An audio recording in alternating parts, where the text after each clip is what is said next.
El amor y el odio.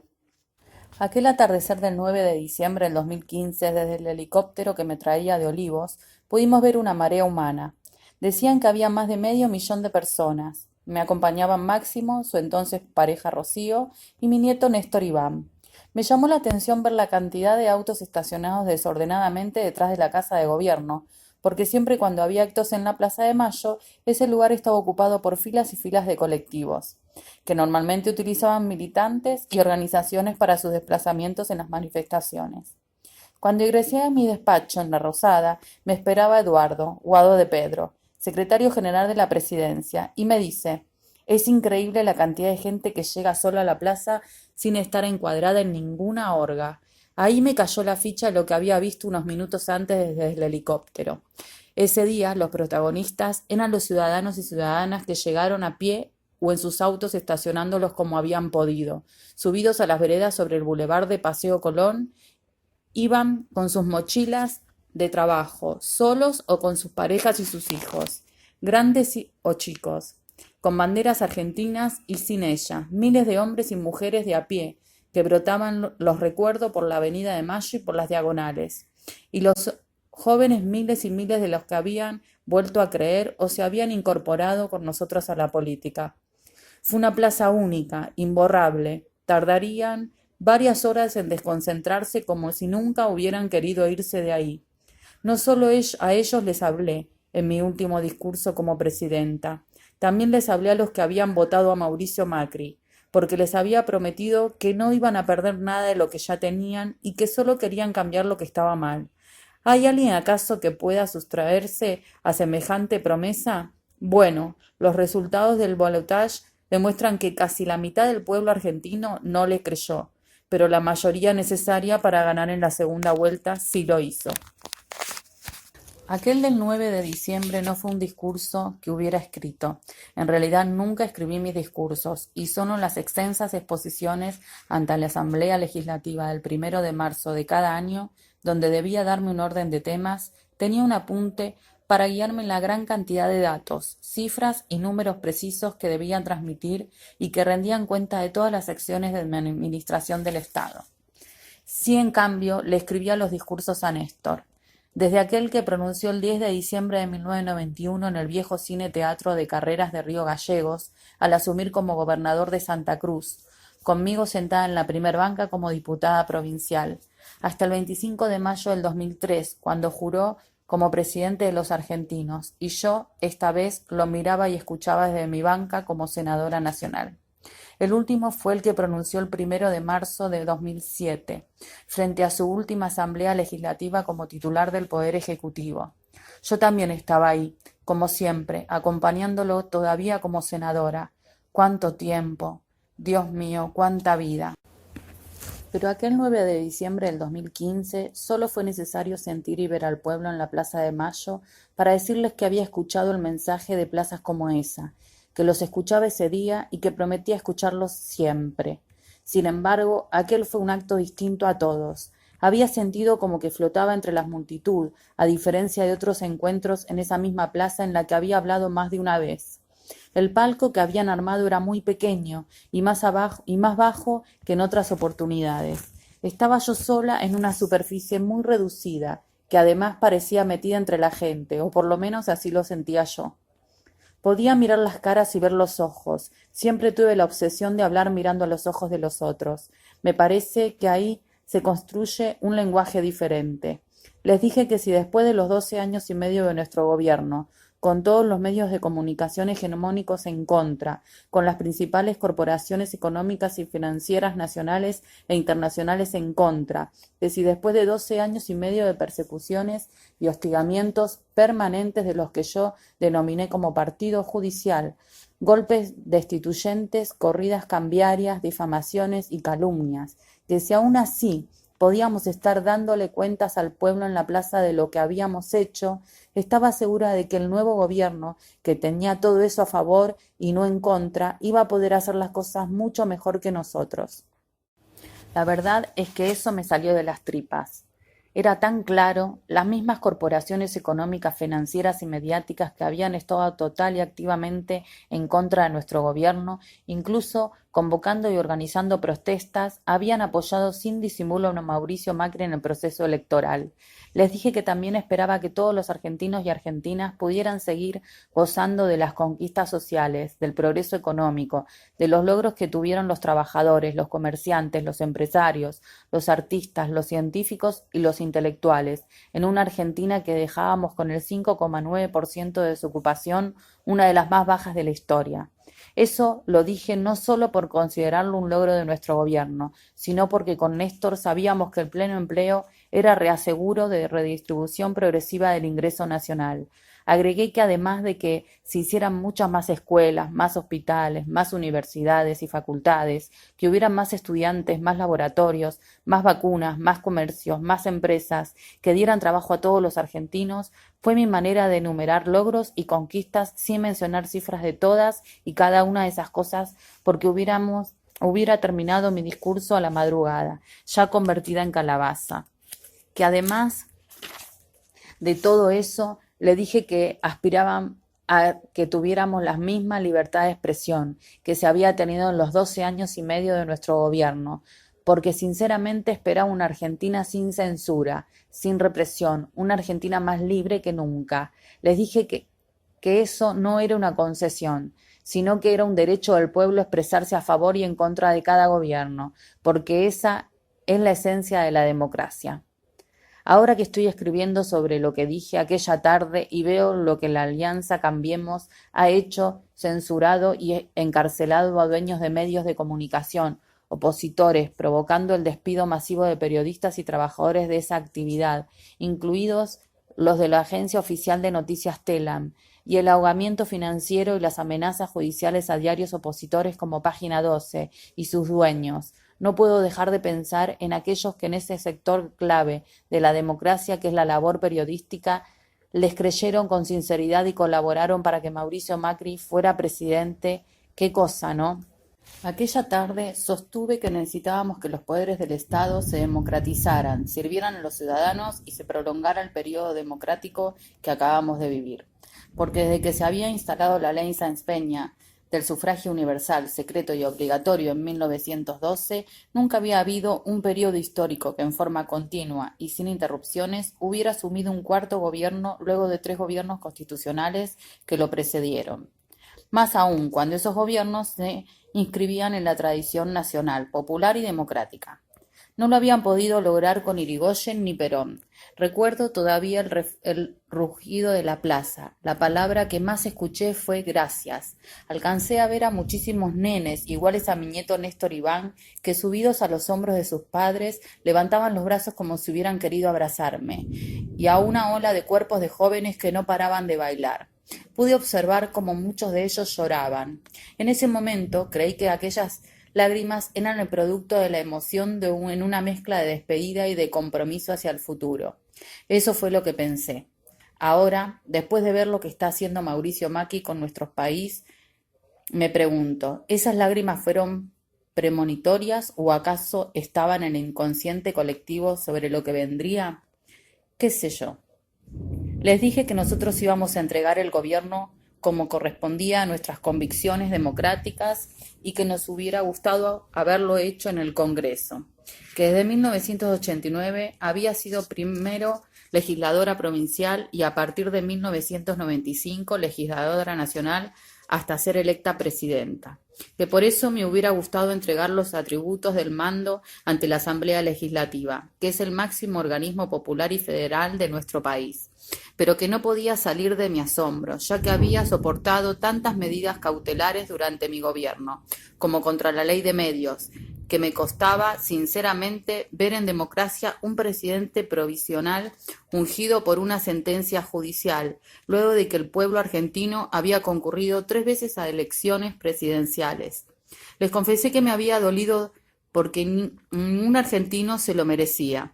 Sin embargo, creí imprescindible enviar al pueblo en ese momento y en esa plaza maravillosa un mensaje de serenidad y pedirles que sean maduros, que esa era nuestra obligación porque nosotros amábamos a la patria profundamente, creíamos en el pueblo, creíamos en lo que habíamos hecho y teníamos que mantenernos unidos para que todo lo construido no pudiera ser destruido. Fue ahí que surgió lo de la calabaza. Se me ocurrió en ese momento cuando me insistían para que siguiera hablando, que todavía no me fuera, y yo les decía que debía cortar ese encuentro con ellos esa noche, porque a las 12 me convertiría en calabaza. La verdad es que fue una buena metáfora que me permitió finalizar diciéndole que todos teníamos la gran responsabilidad de velar por la Argentina que habíamos construido, con mayores derechos, desendeudada y con 119 nietos recuperados que dejamos como ejemplo al mundo de que no había impunidad y que no era necesario ningún tribunal extranjero que viniera a hacerse cargo ni de nuestra historia ni de nuestras tragedias. Y antes de despedirme, a pesar de esos miles de argentinos y argentinas que exigían que me quedara un tiempo más con ellos, pude sentir que nada terminaba y que todo continuaría bajo otras formas. Les dije que como yo me sentía en ese momento, debíamos sentirnos orgullosos de después de 12 años y medio de gobierno, porque al final de ese camino podíamos mirar a los ojos a las madres y abuelas de Plaza de Mayo. Podíamos mirar a los trabajadores para decir que nunca los habíamos traicionado. Ahora que lo escribo, me doy cuenta que si bien renuncié a dar cifras cuando enumeraba los logros de gobierno, mencioné el número exacto de los nietos recuperados hasta entonces. Máximo siempre dice que los dos mejores discursos son el primero de Néstor en el 2003 y el último mío del 2015, que en esos dos discursos está sintetizado todo. Tiene razón. No tuve tiempo, cuando me fui de la plaza, de procesar todos los sentimientos intensos que me atravesaron. Eso ocurriría recién con la distancia, como muchas cosas. Tuve que volver a Olivos rápidamente porque debíamos dejar la residencia antes de las 0 horas. Carlos Zanini se había sumado. Florencia no estaba porque ya se había instalado en Río Gallegos con su hija, Elena. Antes de irme, saludé a los empleados que esa noche trabajaban en Olivos. Estábamos todos muy emocionados, me abrazaban y se sacaban fotos conmigo. Eran aproximadamente las 23:30 cuando nos fuimos de Olivos en auto. En realidad la Cenicienta no fui yo. Máximo y Guado fueron los últimos en abandonar el chalet presidencial a las 23:55. ¿Qué país, por favor? ¿Irse del gobierno a los tiros o con los jueces? Me dirigí a nuestro departamento de calle Uruguay y Juncal, en pleno corazón de Recoleta. Volví al mismo lugar del que salimos con Néstor para ir a vivir a Olivos, pero con una terrible diferencia. Volvía sola. Y me acompañaban mis secretarios, Mariano y Diego. Fue entonces cuando el suboficial de la Policía Federal, Julio Picón, que todavía integra mi custodia y en ese momento conducía el auto que nos trasladaba, nos dice: «Hay gente en Juncal». «¿Qué gente?», pregunté. Y en lacónico lenguaje policial respondió: «Hostiles». No sabía si ponerme a reír o llorar. Tampoco me hice mucho problema. Solo cambiamos el rumbo del auto. Y me fui a dormir al barrio de Montserrat, a lo de Florencia. Me había quedado con las llaves de su casa. Antes de irme a dormir me enteré de lo que había pasado en la puerta de nuestro departamento. Vecinos y vecinas de Recoleta, que seguramente no habían pasado privaciones durante nuestro gobierno, habían ido a hacerme un escrache cargado de odio. En ese momento pensé que a ninguno de nuestros militantes se le ocurriera a la casa de Mauricio Macri insultarlo. Sin embargo, sus partidarios sí vinieron a hacerlo a la mía. Puede ser que les hubiera molestado, como siempre, la inmensa movilización popular que me despidió en Plaza de Mayo. De cualquier modo, me preguntaba por qué en lugar de ir a mi casa a insultarme, no fueron a festejar a la casa de Macri que al otro día asumía como presidente. Tal vez ahí se explica, en parte, la irracionalidad del odio de un sector social en la Argentina y el amor de otros, como el de los cientos de jóvenes de distintas organizaciones políticas juveniles que cuando se enteraron de lo que estaba pasando en la puerta de mi departamento, se indignaron por la agresión hacia mi persona y se fueron para ahí. Cuando fueron menos los que insultaban y agredían, solo en ese momento apareció la policía de la ciudad para poner orden. Y después algunos se asombran y me critican por qué quiero a los jóvenes. Sigo sin saber cuál es la parte que todavía no entienden. En la casa de Florencia no tenía ninguna de mis cosas. Recuerdo que revolví la ropa de mi hija, tomé uno de sus pijamas y me acosté a dormir. Al otro día me desperté como dije, sin dolor de estómago. En verdad no era exactamente un dolor de estómago de lo que me había sentido durante todos esos años, sino una sensación, un peso o algo como cuando se dice siento una cosa en el estómago, que no alcanzaba a ser dolor y que en algún momento se parece a la angustia. Porque era muy brutal levantarse todos los días pensando qué cosas iban a hacer contra nuestro gobierno o a inventar sobre mí, con qué nos iban a agredir.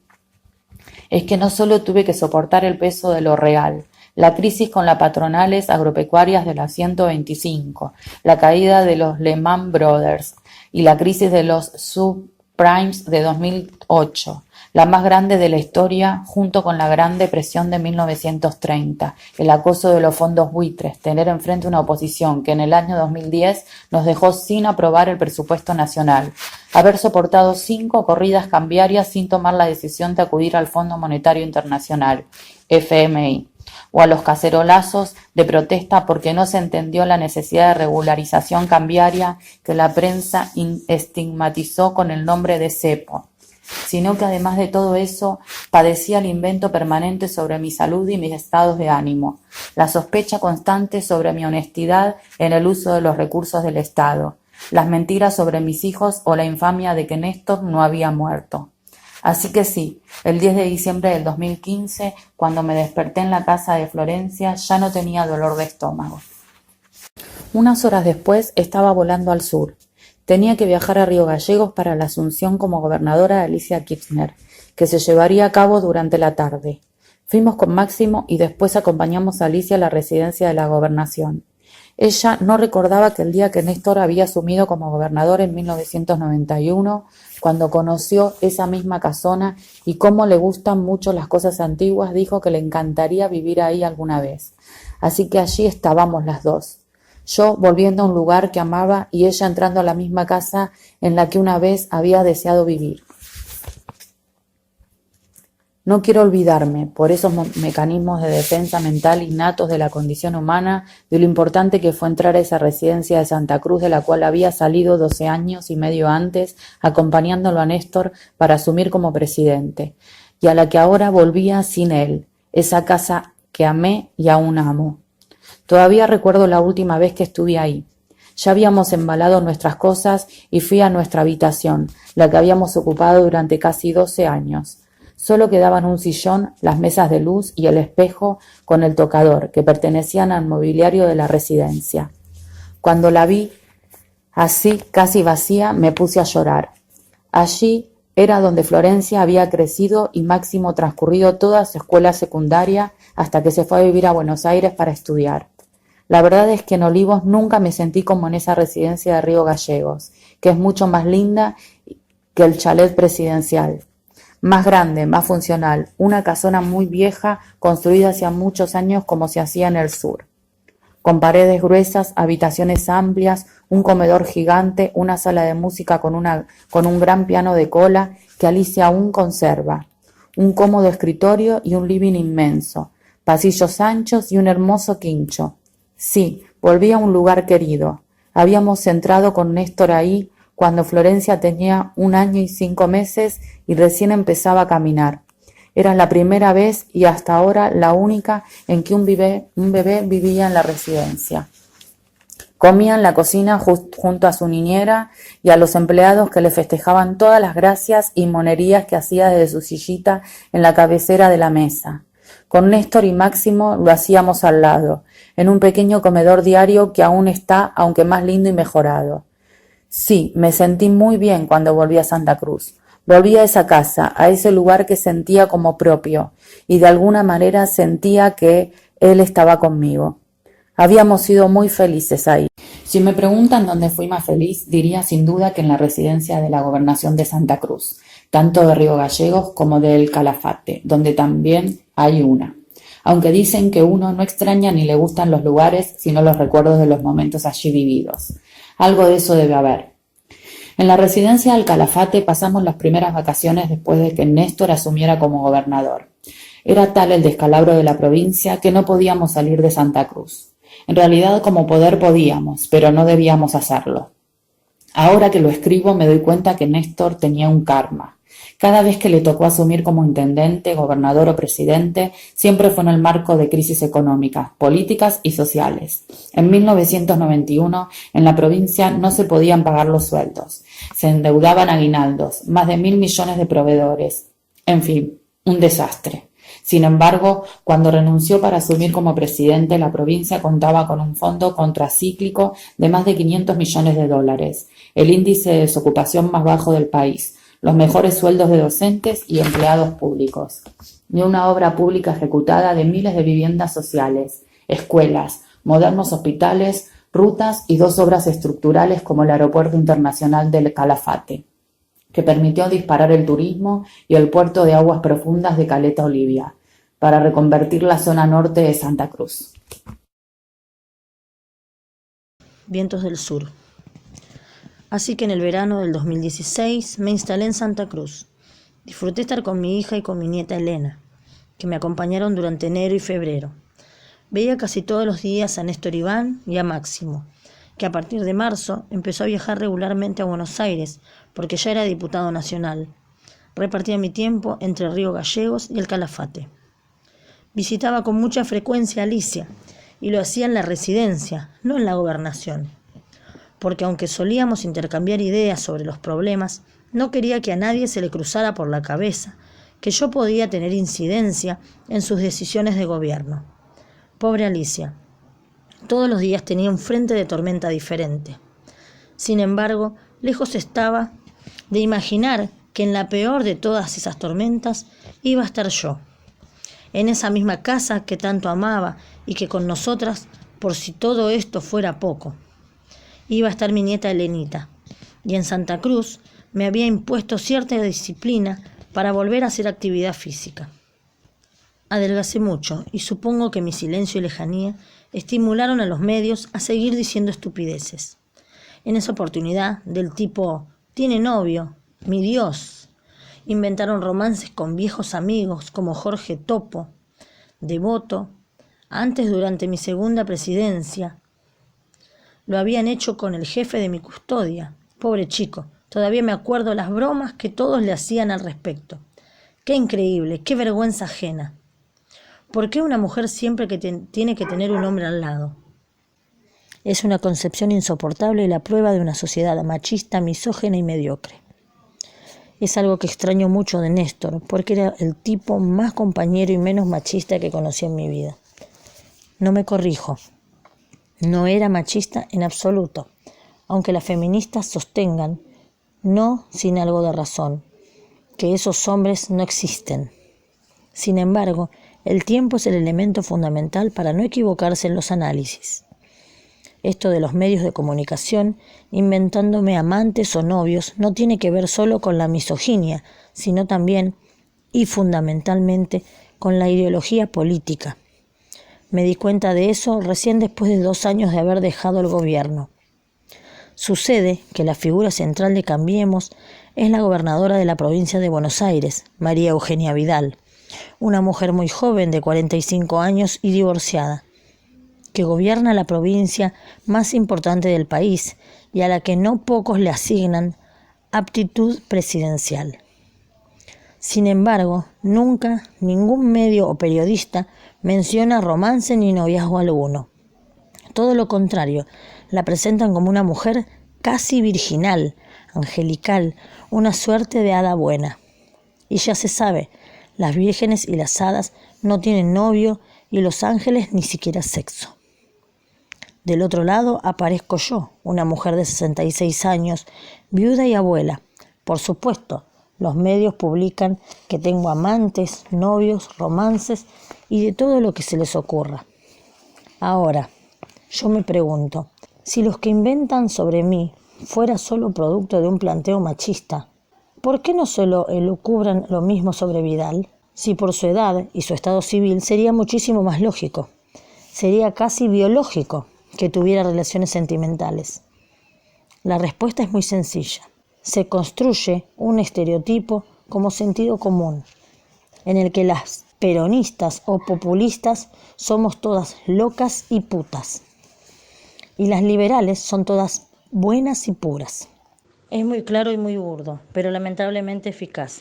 Los que desarrollan este tipo de estrategias de comunicación política pivotean sobre los prejuicios y las taras de una sociedad absolutamente mediatizada. En verdad, ese verano de 2016 fue bastante más sereno que los anteriores, al menos en lo personal. Durante el resto del año leí mucho, me puse al día con películas y series que tenía pendientes. Mi preferida, sin lugar a dudas, Game of Thrones. Los dos últimos capítulos de esa temporada, La Batalla de los Bastardos y Vientos de Invierno, son de lo mejor que he visto. Sin embargo, Netflix es una suerte de biblioteca inagotable y fantástica. Entre mis favoritas de ese año, Los Mosqueteros, en una muy buena versión libre de la novela de Alejandro Dumas, realizada por la BBC de Londres. The Affair, con la actuación memorable e imperdible de las dos mujeres protagonistas, Ruth Wilson y Maura Tierney.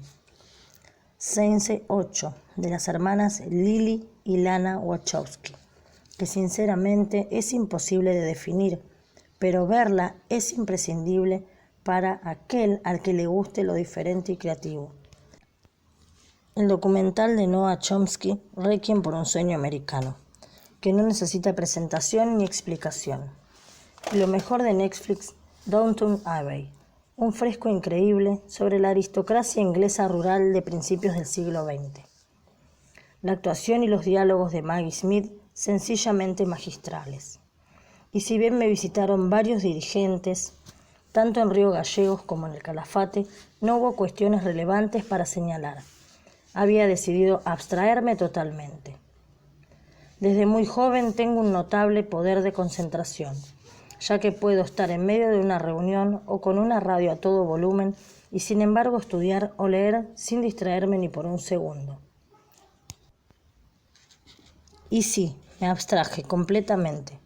Hubo una decisión mía de retirarme, porque sentía que todo había sido muy vertiginoso, tal vez demasiado intenso.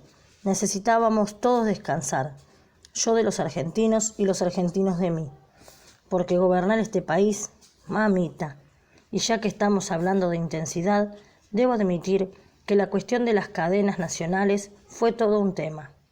Sí, el hecho de que yo hablara por cadena nacional bastante seguido es cierto, para comunicar la gestión de gobierno, obras, leyes, medidas, etc. Tenía una razón objetiva. Si yo no utilizaba esta herramienta, lo que nosotros hacíamos desde el gobierno no aparecía en los medios de comunicación, se invisibilizaba o se tergiversaba, como explicaremos con mayor detalle en el último capítulo de este libro, en lo que ellos mismos llamaron periodismo de guerra. Y sinceramente para mí, las cadenas nacionales, desde lo político y hasta en lo personal y físico, implicaban un desgaste que en una situación de normalidad, sin el ataque permanente que sufríamos, no hubiera ocurrido. Tenía que poner mi cara y mi cuerpo en todas y cada una de las medidas importantes que tomábamos para que fueran mínimamente conocidas por la sociedad. Lo que se dice, un garrón. Si los medios de comunicación hegemónicos hubieran cubierto mi gobierno con un 10% en relación a lo que hacen con el de Mauricio Macri, hubiera sido Gardel y Lepera. Pero no, todo lo contrario. Lo cierto es que no ignoraba la contrapartida de esas cadenas nacionales. Desde la señora que quería ver la novela hasta el que llegaba del trabajo y no quería más Lola. O los y las que decían, no quiero que esta señora, o sea yo, nos siga retando por cadena nacional. Y sí, reconozco que tengo un tono de voz alto y un modo de hablar imperativo. Fui así toda mi vida. Además, como ya se habrán dado cuenta, me gusta hablar para argumentar. Amo discutir y convencer y ganar la discusión, aunque debo decir que también creía que tener una presidenta que hablaba sin leer, de corrido, con un vocabulario muy amplio, con un hilo conductor de principio a fin y sin equivocarse, era motivo de orgullo para los argentinos y argentinas. Y las argentinas. qué sé yo, en el exterior llamaba la atención y era motivo de admiración, más allá de compartir la línea política de mis discursos, que es otra cosa totalmente diferente. También es cierto que en esos lugares no tenían que escucharme tan seguido que digamos. Pero admito que las cadenas nacionales para muchos eran plomo. Ahora bien, a la luz de que está pasando actualmente, a la luz de lo que está pasando actualmente con la economía devastada, donde no solo se llega a fin de mes,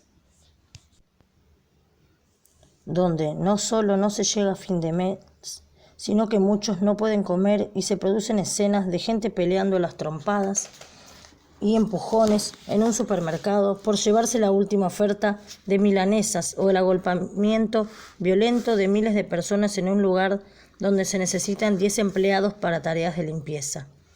Y después lo escucho hablar a Mauricio Macri, que no necesita cadena nacional por la cobertura y el blindaje mediático que tiene. En fin, pese a ello, no dejé de seguir todos los acontecimientos que marcaron el comienzo del gobierno de Mauricio Macri. Sí registré puntualmente todo lo que sucedía, no solo el inicio de la persecución política contra opositores, cuya primera víctima fue Milagros Sala, sino también la instrumentación de un modelo económico que iba a traer mucho sufrimiento a los argentinos. Era más que claro que se había puesto en marcha un modelo de regresión del ingreso y empobrecimiento generalizado que intentaron maquillar con la mentira de la pesada herencia. Había tomado la decisión de no tener fueros, no solo por lo que dije que los argentinos debían descansar de mí y yo de ellos, sino porque no estaba dispuesta, cuando terminé mi mandato, a que dijeran que iba en una lista buscando fueros. Esa fue la única razón por la cual le dije no a Daniel Scioli cuando me pidió que encabezara la lista de diputados nacionales por la provincia de Buenos Aires. Lo recuerdo como si fuera hoy. A punto de cerrarse las listas, fue una tarde a verme a Olivos. Estábamos los dos solos, le dije, no, Daniel, nos van a atacar diciendo que yo quiero fueros, o peor todavía, que voy a ser tu comisaria política desde la Cámara de Diputados. Hoy, a la distancia, mientras yo escribo esto y veo los números de aquella elección en primera y segunda vuelta, me pregunto, ¿hubiera ayudado a cubrir la escasa diferencia de votos que tuvimos en el balotaje si iba como diputada? ¿No me habré equivocado al decirle que no a Daniel? ¿Qué sé yo? Durante todo el año 2016, los principales medios de comunicación y Mauricio Macri iniciaron una sistemática tarea de definir nuestro gobierno como una pesada herencia.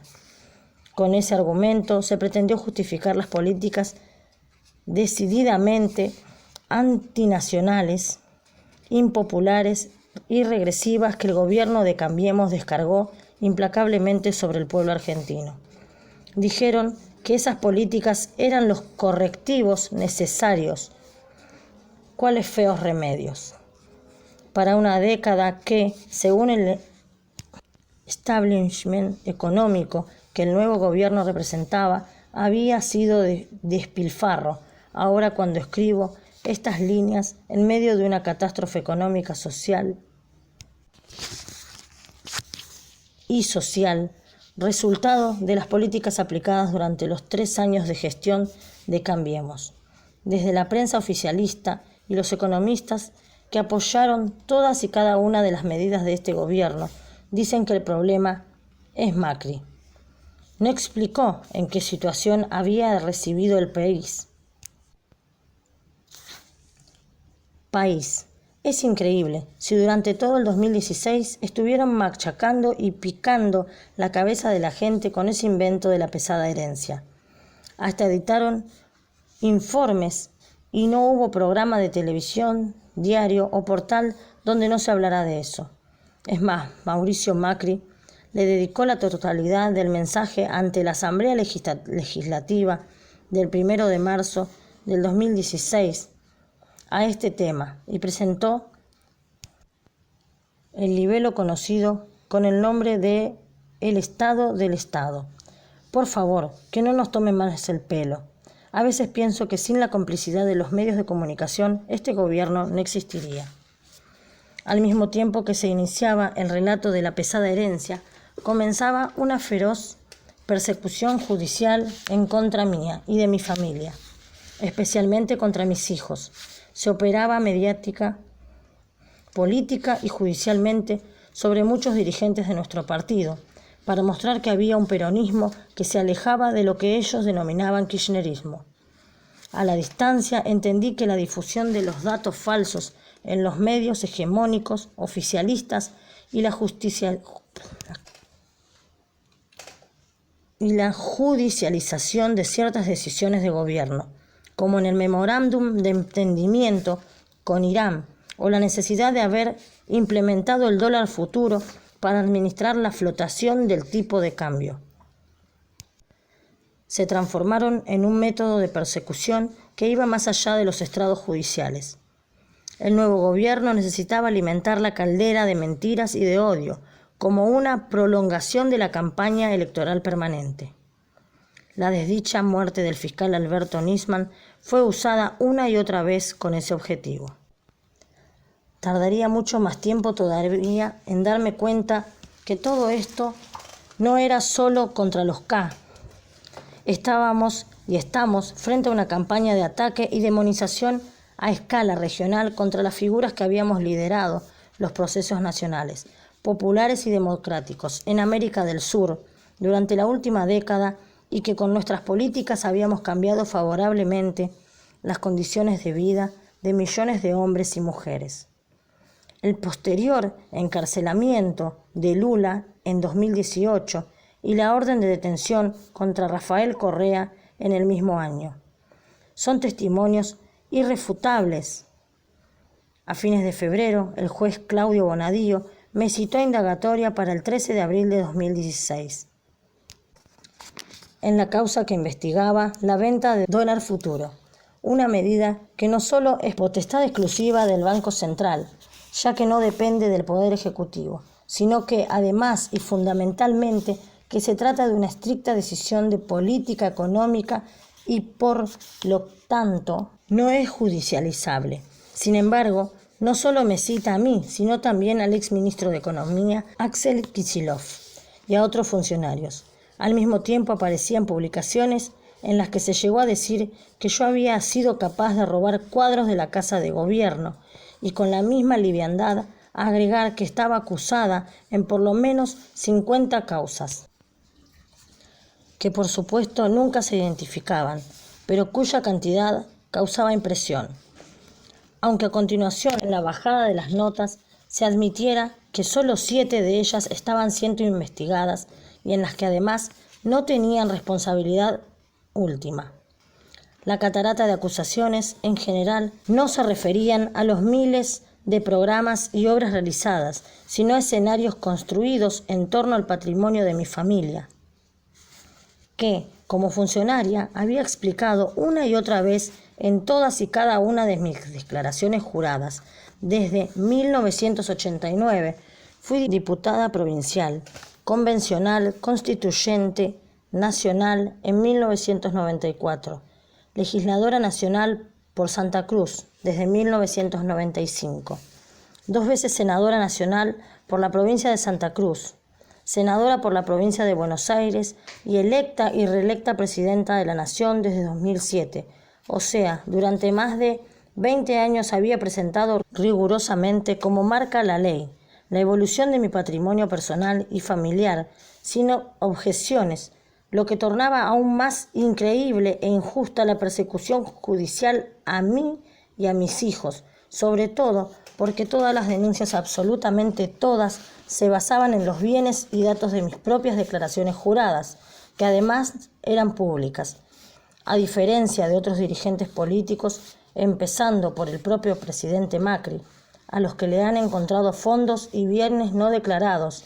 Mientras todo esto ocurría, los medios hegemónicos de comunicación bombardeaban a la sociedad con imágenes de dólares contados en una financiera, autorizada por el Banco Central, que se asociaba a la letra K. para demonizar nuestro apellido. Años más tarde, por la declaración testimonial de Federico Eláscar, dueño de la financiera, brindaba durante el juicio oral de la respectiva causa judicial, los argentinos y las argentinas nos enteramos que se había armado una operación mediática entre el Canal 13 y el dirigente sindical Luis Barrio Nuevo para identificar el apellido Kirchner con aquellas imágenes sin que realmente tuvieran nada que ver. Paralelamente, el presidente Mauricio Macri se mostraba indignado en los mismos medios por la corrupción y la impunidad del gobierno anterior. Se ocultaba de esta manera que el gobierno de Cambiemos comenzaba el proceso de endeudamiento más brutal y vertiginoso del que se tenga memoria, mayor aún que el que la última dictadura militar, que culminaría con el trágico e increíble regreso del FMI. Entre febrero y marzo de 2016, mientras se eximía de pagar impuestos a los sectores más ricos de la Argentina y se desmontaban, vía decreto de necesidad y urgencia, los avances de la desmonopolización de los medios establecida en la Ley de Servicios de Comunicación Audiovisual. Se elaboraba un completo plan de difamación contra nuestro gobierno. En ese momento el mundo había explotado, literalmente, lo que se conoció como Panama Papers, una investigación acerca de miles de cuentas y sociedades en guaridas fiscales que escondían dinero negro proveniente de la evasión de la corrupción y el narcotráfico. Un escándalo de dimensiones globales que provocó la dimisión del primer ministro de Islandia, el primer ministro de Pakistán y el ministro de Industria español, José Manuel Soria, a quien se lo mencionaba hasta ese momento como posible sucesor de Mariano Rajoy, en ese momento presidente de España. Jamás se encontraron en los Panama Papers, ni más tarde en los Paradise Papers, mi nombre, ni el de mis hijos, ni el de ningún miembro de mi gobierno, pero sí el de Mauricio Macri, el de sus amigos, el de sus socios y el de parte de su gabinete. Más tarde, a través del testimonio público de los periodistas alemanes que liberaron aquella investigación, pudimos enterarnos cómo sus colegas argentinos se desesperaban por encontrar un Kirchner en la lista. Desde el Calafate llegué a preguntarme, ¿cuánto tiempo tardarían los argentinos en entender que el odio y una gigantesca maquinaria de reproducción de mentiras tenían un único fin? Dinamitar 12 años y medio de construcción de derechos y de bienestar, y que para ello armaron una ficción que incluía bóvedas inexistentes, cuentas en el exterior inexistentes y testaferros inexistentes, en lo que los medios llamaron la ruta del dinero K.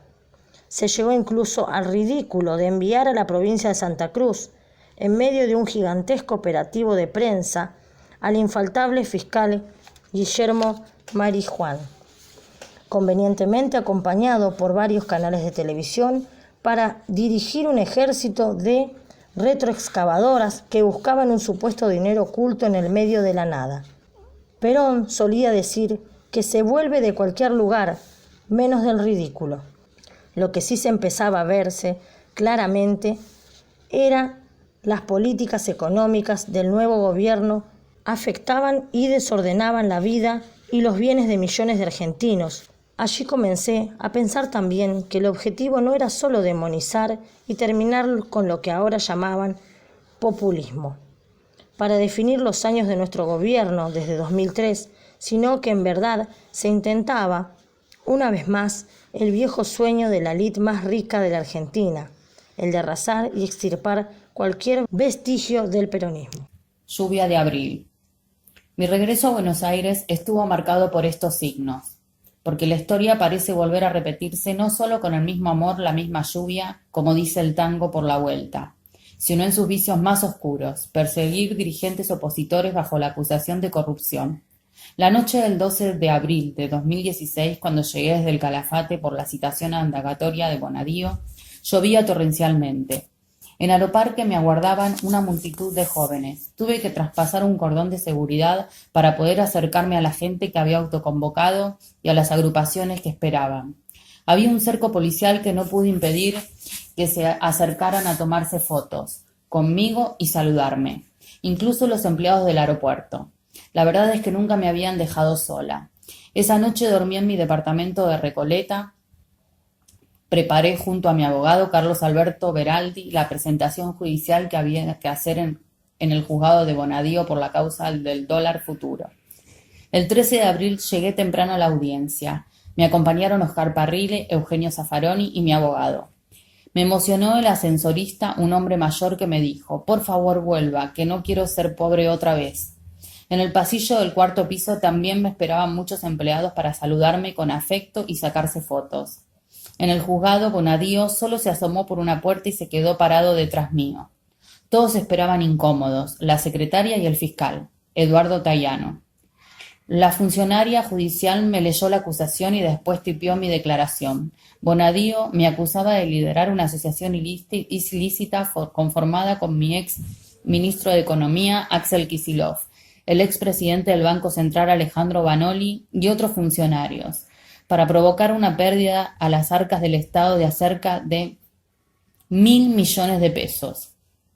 Contesté que no había participado de ninguna asociación ilícita, sino que había sido titular del Poder Ejecutivo de un gobierno electo en 2 oportunidades por voluntad mayoritaria del pueblo argentino, con el 46% y luego con el 54% de los votos. No acepté contestar preguntas. Hacerlo hubiera significado convalidar la arbitrariedad, la ilegalidad y la incompetencia plasmadas en judicializar políticas económicas para perseguir dirigentes opositores. Pedí que apartaran a Bonadío por mutua enemistad manifiesta. Yo ya lo había denunciado ante el Consejo de la Magistratura por su actuación en otras causas, y por si faltara algo para evidenciar el grado de ilegalidad y arbitrariedad de la acusación judicial, el primer presidente del Banco Central de la era Macri, Federico Sturzenegger, en diciembre le había consultado a este personaje que detenta el título de juez si era legal que procedieran al pago de estos contratos de dólar futuro, que por supuesto habían tomado varios miembros del nuevo gobierno. Entre los funcionarios que habían firmado contratos de dólar futuro se encuentran los ahora tristemente célebres y conocidos Mario Quintana, ex CEO de Pharmacity, y Luis Toto Caputo, ex presidente del Banco Central de la República Argentina. Insólitamente y a los golpes contra el derecho y el más elemental sentido común, Bonadío autorizó a pagar los contratos de dólar futuro por los cuales acusaba a nuestro gobierno de cometer ilícitos. Para que se entienda, por un lado, Bonadío decía que había delito en la celebración de los contratos del Banco Central, pero por otro, autorizaba al mismo banco a pagarlos. Una verdadera locura. Ningún miembro de nuestro gobierno celebró contratos de dólar futuro. Fueron ellos, los macristas, los que durante el 2015 habían hecho contratos de dólar futuro, los que cuando llegaron al gobierno devaluaron, los que ya en funciones pactaron los precios que recibirían por sus propios contratos y los que finalmente los pagaron. Los únicos beneficiados, ellos, los macristas, los de Cambiemos. Los procesados y sometidos a juicio oral, nosotros, los kirchneristas, los peronistas. Es decir, que no solo nos imputaban un supuesto delito que no se había consumado durante nuestro gobierno, sino que además se admitía que los que sí lo habían consumado cobrando los dólares, luego de devaluar, no habían cometido delito alguno. Un verdadero espejo invertido. Eran ellos los que habían contratado dólar futuro pensando que podían ganar las elecciones. Fueron ellos los que devaluaron al llegar al gobierno y un domingo 13 de diciembre en la Casa Rosada, con la contraparte privada, acordaron el precio de esos contratos para finalmente ellos, siempre ellos, cobrarlos. Mi abogado presentó un descargo que repasaba la causa que se había iniciado con una denuncia de los diputados de Cambiemos Mario Negri y Federico Pinedo, realizada el 31 de octubre del 2015, unos días después de la primera vuelta de las elecciones presidenciales. En ese preciso momento, Bonadío, con timing absolutamente electoral, no solo instruyó la causa a velocidad desconocida por el Poder Judicial argentino, sino que el 20 de noviembre, que apenas 2 días antes del balotaje que definiría el nuevo presidente del país, allanó el Banco Central, con el propósito de iniciar una corrida bancaria para forzarme a una devaluación. No lo lograron, pero después presionaron para hacer renunciar al entonces presidente del Banco Central, Alejandro Vanoli. A partir del 10 de diciembre del 2015, el nuevo gobierno, cuyos integrantes habían comprado dólar futuro, llevó adelante una devaluación de la moneda, que no solo produjo efectos devastadores en la economía argentina y en el bolsillo del pueblo, sino que además los benefició a ellos directamente. Todo lo sucedido habla claramente de una complicidad del Poder Judicial nunca antes vista. Algunos dicen que ni siquiera en dictadura persiguiendo personas inocentes y amparando el latrocinio. Cuando escribo estas líneas sobre dólar futuro, la Argentina asiste al más formidable saqueo en materia de endeudamiento y fuga de capitales. Primero Levax, Letes, Botes, ahora Lelix. Devaluación, corridas, cambiarias, préstamos del FMI, etc. ¿Alguien juzgará todo esto? Cuando salí de aquella audiencia del 13 de abril del 2016, quise transmitirle a los miles de compatriotas que me esperaban afuera, bajo la lluvia, lo que había ocurrido. Volví a encontrarme allí con el mismo amor y la misma pasión popular que sentí el día en mi despedida de Plaza de Mayo. Esa multitud entrañable de hombres y mujeres, de niños, jóvenes y viejos empapados bajo la lluvia, anticipaba un otoño inclemente, pero no solo por el clima. Comprendí que tenía que tranquilizarlos, porque ellos, como yo, también se habían sentido agredidos en sus convicciones, como si hubieran sido parte más que el sueño de construir una vida mejor de una asociación ilícita. Porque los esfuerzos para unir la palabra kirchnerista a delincuente habían sido y seguirán siendo muy persistentes. ¡Cuánta infamia! Por eso les dije que se quedaran tranquilos, que me podían citar a Comodoro Pi 20 veces más, que incluso podían apresarme, pero lo que no iban a poder lograr era que dejara de decir lo que pienso. Por eso no se trataba además de un ataque personal. Claramente la persecución era por nuestras políticas y por lo que yo simbolizaba. Había habido un presidente, Fernando de la Rúa, que se fue tranquilo a su casa después de tener 30 muertos en Plaza de Mayo, con megacanje, blindaje y sobornos en el Senado incluidos. Recordé que el primer presidente perseguido de la era democrática fue Hipólito Yrigoyen, a quien después de derrocarlo en 1930 le imputaron hechos de corrupción a granel. Me tuve que morder la lengua para no contar que en esa oportunidad una multitud enardecida por los diarios de aquella época había asaltado el departamento del viejo líder radical en la calle Brasil, buscando plata en los colchones donde por supuesto no encontraron absolutamente nada. Pobre Irigoyen. Lo habían tenido preso en la isla Martín García y el día que lo liberaron asumió el gobierno el general Agustín P. Justo. Comenzaba la tristemente célebre década infame, cuando se vendió una vez más la Argentina al mejor postor, siendo su principal y más emblemático ministro Federico Pinedo, bisabuelo del presidente provisional más breve de la historia, apenas 12 horas y actual senador nacional de Cambiemos. Es que en Argentina todo hace juego con todo. Hipólito Yrigoyen había encarnado el movimiento nacional, popular y democrático. Representaba los intereses de los desposeídos, de la pequeña clase media que recién surgía y de los pequeños productores.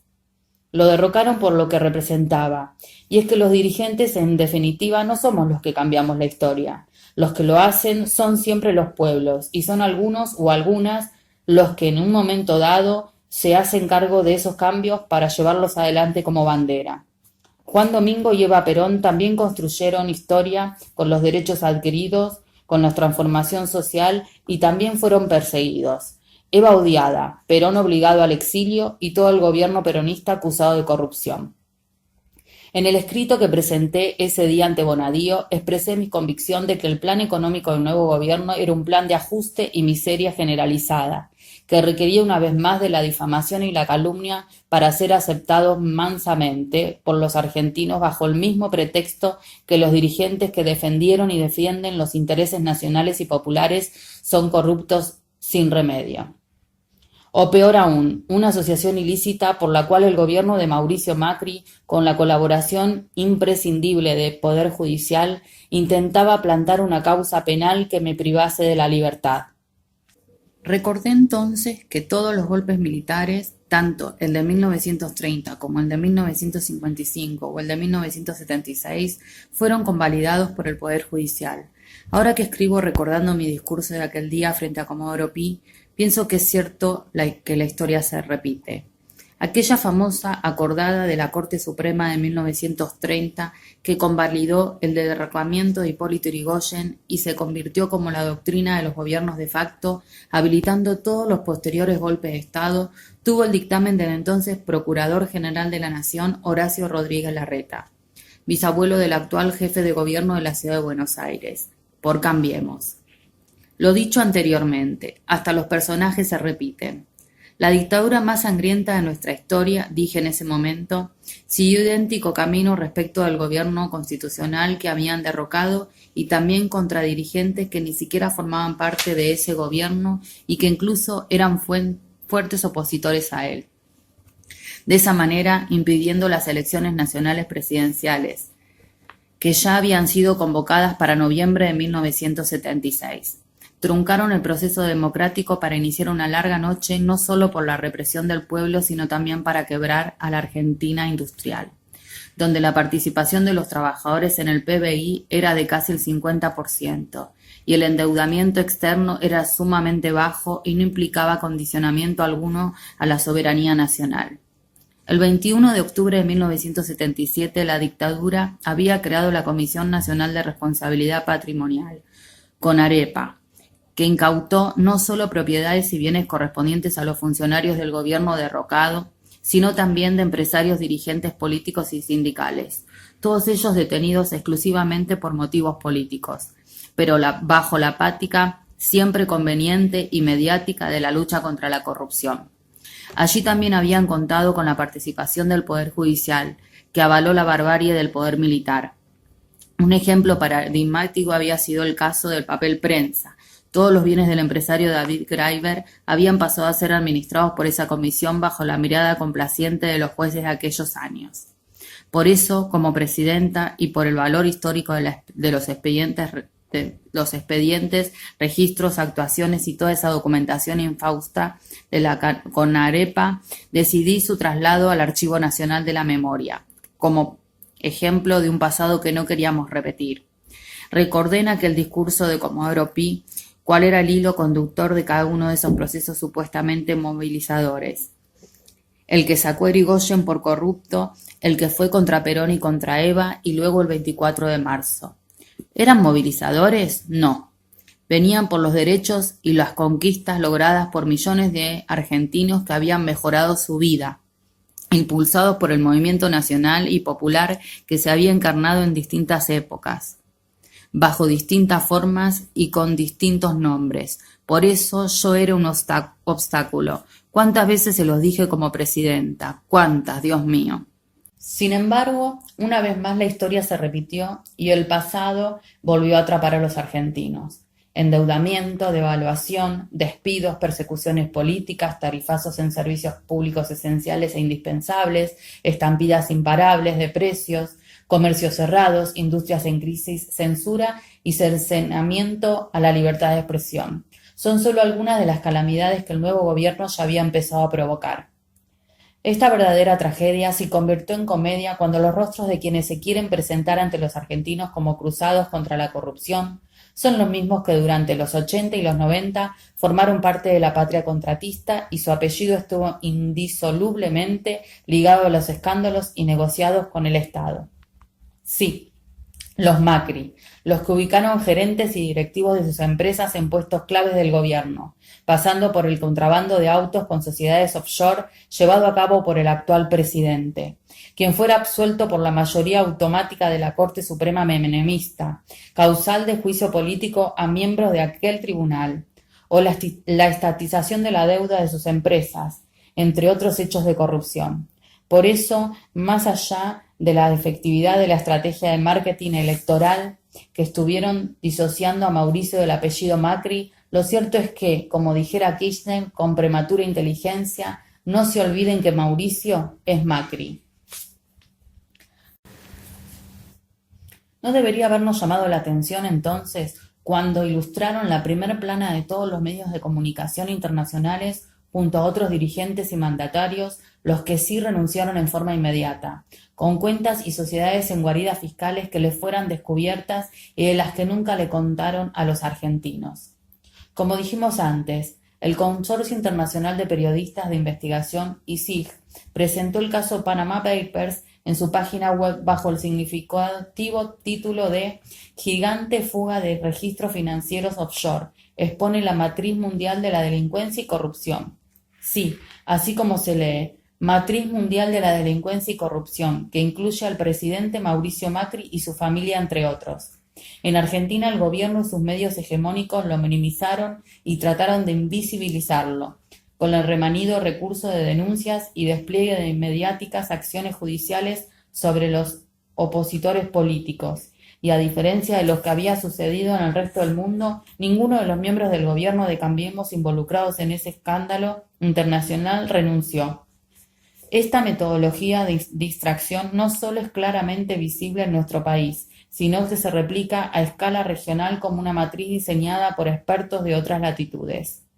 La causa por la cual fui a declarar a Comodoro Pi y otras que se agigantaban por los medios de comunicación concentrados eran un ejemplo lamentable de lo que venía diciendo, a punto tal que a los propios medios extranjeros que denunciaron a escala global el escándalo de Panama Papers les llamaba la atención el tratamiento que recibía el presidente Mauricio Macri, implicado en el caso, y lo comparaban con el tratamiento que habría recibido yo de haber estado involucrada. Desde esa tribuna improvisada percibí el enojo de muchos compatriotas contra el 51% que votó al gobierno de Macri. Les pedí que no se enojaran ni con su amigo, ni con su vecino, ni con su pariente, porque eso nos dividía y no nos servía. Que creía que teníamos que trabajar unidos, que entendieran que no todos podían defenderse de los medios hegemónicos de comunicación que les habían picado la cabeza durante años con mentiras, infamias y barbaridades. Que para mirar al futuro había que construir un gran frente ciudadano, donde no se le pregunte a nadie por quién votó, ni en qué sindicato está, ni en qué partido, sino si le está yendo mejor o peor que antes, porque el punto de unidad precisamente era la batalla de los derechos perdidos o por la felicidad perdida, y porque nuestro lema "la patria es el otro" había pasado a ser "la patria es del otro". Tenía razón, aunque ellos también. No en los insultos, eso nunca sirve. Sí en estar enojados. El caso de este legislador era muy particular.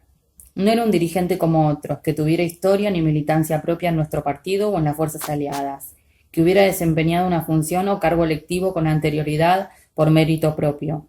Tampoco era conocido. Su lugar en la política, su notoriedad, el alto cargo que ocupó en nuestro gobierno y su presencia en la lista de diputados nacionales del 2015 se debieron pura y exclusivamente a decisiones que yo había tomado.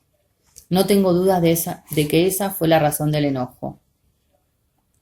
Cuando promediaba el final de mis palabras frente al edificio de Comodoro Pi, ya había dejado de llover, y a pesar de la espera, la multitud seguía compacta. Pude percibir claramente una enorme cuota de angustia, de dolor, de incertidumbre.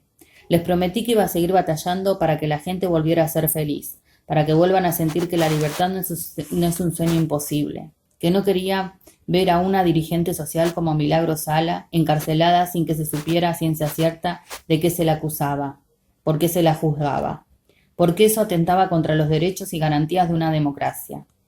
Les pedí que no se preocuparan por mí, que había renunciado voluntariamente a tener fueros porque no los necesitaba, tenía los del pueblo. Que necesitábamos recuperar la libertad, luchar contra la estigmatización de los opositores, porque teníamos que volver a soñar y a poder realizarnos en libertad. Libertad para volver a crecer y a trabajar, para seguir con el gobierno, para sentir que el gobierno los cuidaba y no los maltrataba, porque los argentinos y las argentinas debían ser cuidados, merecían ser cuidados. Les pedí que no se preocuparan por mí, porque yo no les tuve ni les tendría miedo. Había sido honrada con el voto popular y como había respetado esa voluntad, también exigía al gobierno electo que respetara y honrara esa voluntad, porque a eso se habían obligado, prometiendo que todos los días los argentinos iban a vivir un poco mejor e iban a ser más felices. Se les prometió que no iban a perder nada de lo que ya tenían. Sentía que los miles que me acompañaban esa mañana hubieran querido prolongar ese momento de reencuentro, de afecto. Les agradecí y les dije que aun cuando estuviera nublado, el sol siempre saldría otra vez. Y esa mañana en Comodoro Pi, cuando terminé de hablar, no solo la lluvia había cesado, sino que además un tibio sol asomó entre las nubes e iluminó esa multitud conmovedora.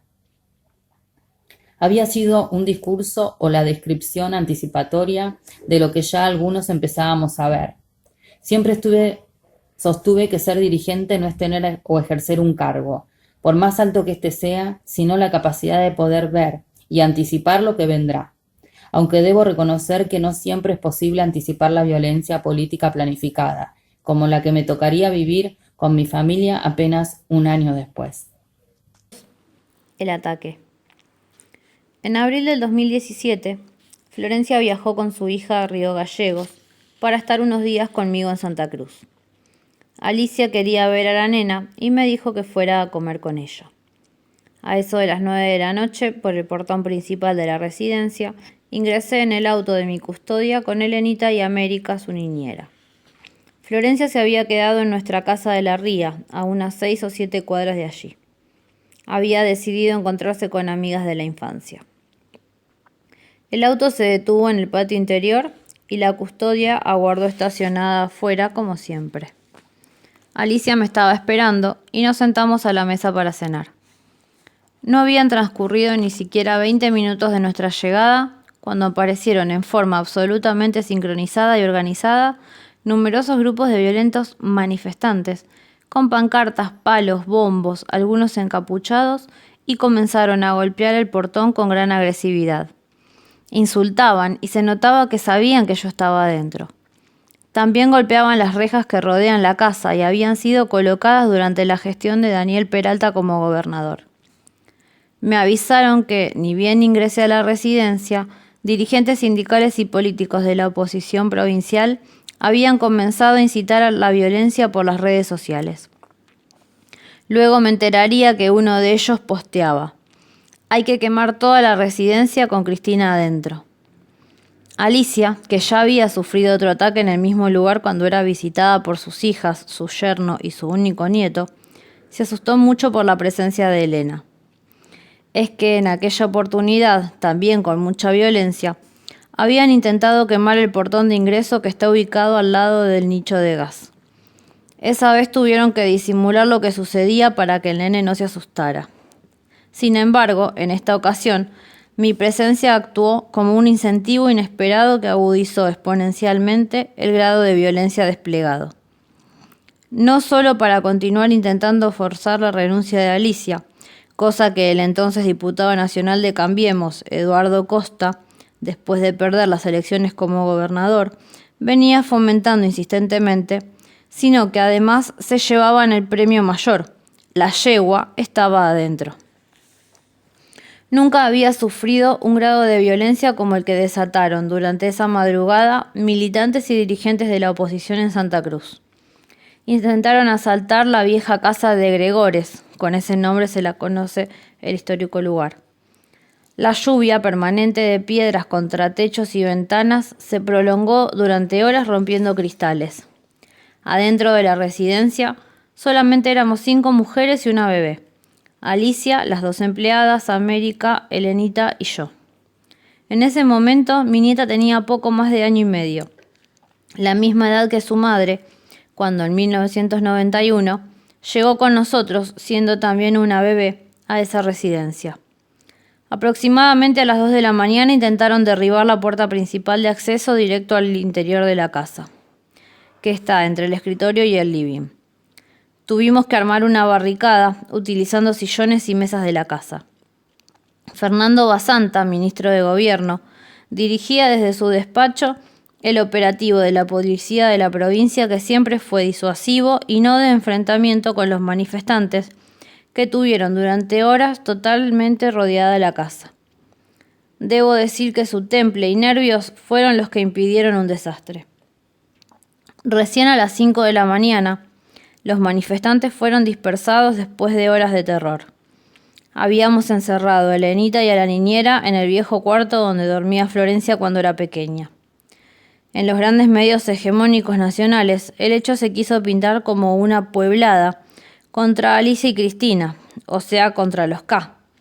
TN, la señal del cable del Grupo Clarín, y un movilero de apellido Malnati, que casualmente estaba en Río Gallegos, a más de 2.000 kilómetros de la capital federal, habían transmitido en vivo y en directo durante toda la noche y la madrugada. Las escenas bélicas, que no tengo dudas, habían sido prolijamente programadas con anterioridad.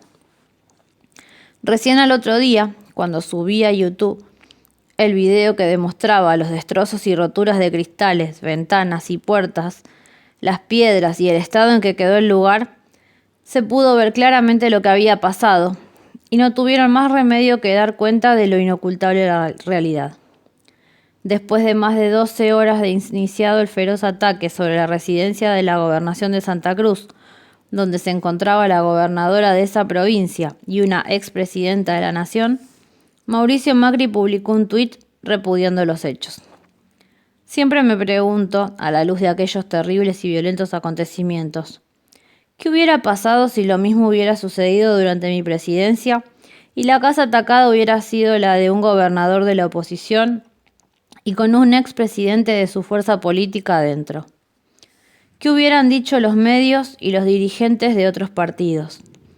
Son preguntas cuyas respuestas anidan en el pasado y sobre todo en el presente de un país, el nuestro, donde cualquier persona que se manifiesta en la calle contra las políticas de hambre y miseria del gobierno de Mauricio Macri es considerado prácticamente un golpista, a partir del recurrente intento del Ministerio de Seguridad en recrear la doctrina del enemigo interno.